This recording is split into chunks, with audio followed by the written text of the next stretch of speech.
Tony को उड़ते हुए एक धूपदान से चोट लगी और उसे अचानक एक्स-रे दृष्टि की शक्ति मिल गई। उसी समय सुंदर मकान मालकिन बाथरूम से बाहर आई। टोनी ने ध्यान से देखा और तौलिए के नीचे सब कुछ साफ नजर आया। 18 साल से अकेले रहने के कारण वह खुद को रोक नहीं सका। उसकी नाक से तुरंत खून निकलने लगा, जिससे बचने के लिए उसने बहाना बनाकर कचरा फेंकने नीचे चला गया। लेकिन कचरे का ढक्कन बंद करते ही उसने उसके अंदर टूटी हुई मिट्टी की एक वस्तु देखी। उसने तुरंत ढक्कन खोला और देखा कि यह वही वस्तु थी जो उसने अभी देखी थी। पहले उसे लगा कि सिर पर चोट लगने से उसे भ्रम हो रहा है, इसलिए उसने फिर से देखा और इस बार देखा कि मिट्टी के अंदर एक सील छुपी हुई है। सील की कीमत भी उसकी आंखों के सामने दिखने लगी, जिसे देखकर वह बहुत उत्साहित हो गया। उसने मिट्टी को निकाला और जमीन पर पटक कर तोड़ दिया। सील पाने के बाद भी उसे यह समझ नहीं आया कि उसे अचानक सब कुछ देखने की शक्ति कैसे मिली। तभी एक तेज रोशनी ने उसे घेर लिया और वह एक अनजानी जगह पहुंच गया। पता चला कि धूपदान का नाम कियान-कुन भट्टी है, जो हर चीज को सोख सकती है और टूटी चीजों को ठीक कर सकती है। उसने टोनी को मालिक मान लिया और एक्स-रे दृष्टि की शक्ति दे दी। सब समझने के बाद टोनी सील को एक एंटीक शॉप में ले गया। मालिक ने बस एक नजर देखी और उसे प्राचीन वस्तु मानते हुए $16 मिलियन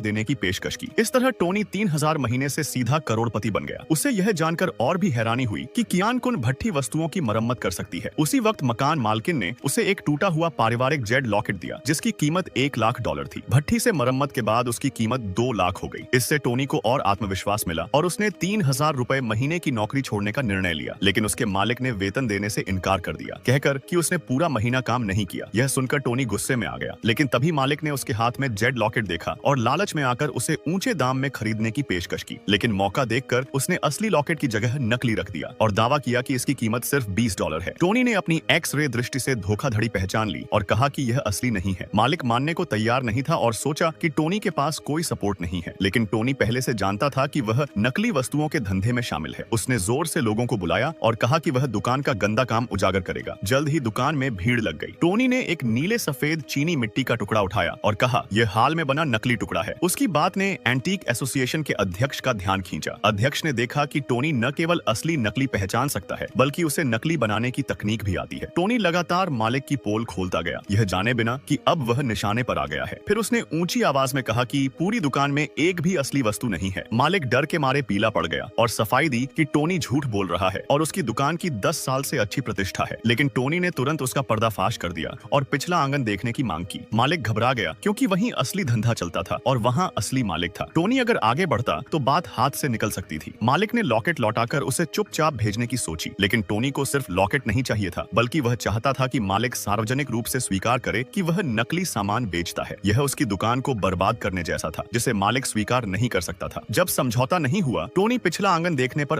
अड़ा ही रहा। उसी समय असली मालिक सामने आ गया।